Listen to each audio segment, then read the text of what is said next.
I always thought hospitals were places of healing, but I was wrong. When I started my internship at St. Aurelia's Hospital, everything looked perfect. Smiling staff, healthy newborns, and endless talk about miracle births.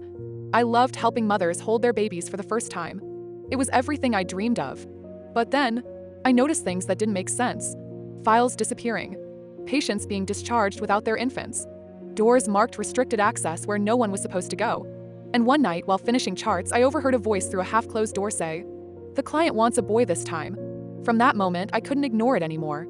I started digging through hospital records, sneaking into filing rooms, and asking quiet questions. A colleague pulled me aside one night, trembling. "Stop asking questions," she said. "You don't want to end up like the last nurse." That's when I realized something terrible had been happening long before I arrived. I followed one of the doctors after hours and saw him pushing a covered cart into the basement. I waited until he left, and when I looked inside, my blood went cold. What I discovered wasn't medicine. It was business.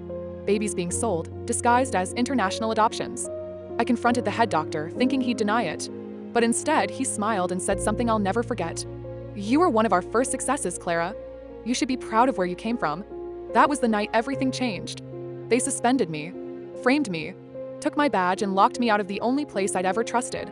But I wasn't done. With the help of a janitor who believed me, I broke back into the hospital.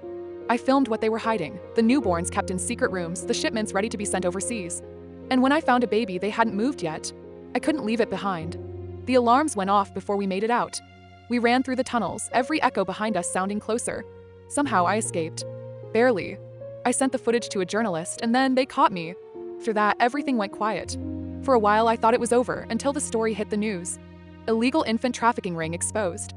They raided the hospital. Dozens of arrests. Politicians. Doctors. People who thought they'd never be caught. I went into hiding. The world moved on. But one rainy afternoon, I visited a small orphanage on the outskirts of town. And there he was, the baby I saved. Bigger now, stronger, safe. I held him close and whispered, "No one will ever hurt you again. The world still has monsters wearing white coats." But I learned something. Even the smallest act of courage can tear through the biggest lie. If you want to know everything Clara uncovered, how deep the conspiracy went, and the truth behind St. Aurelia's Hospital, watch the full story now on my channel.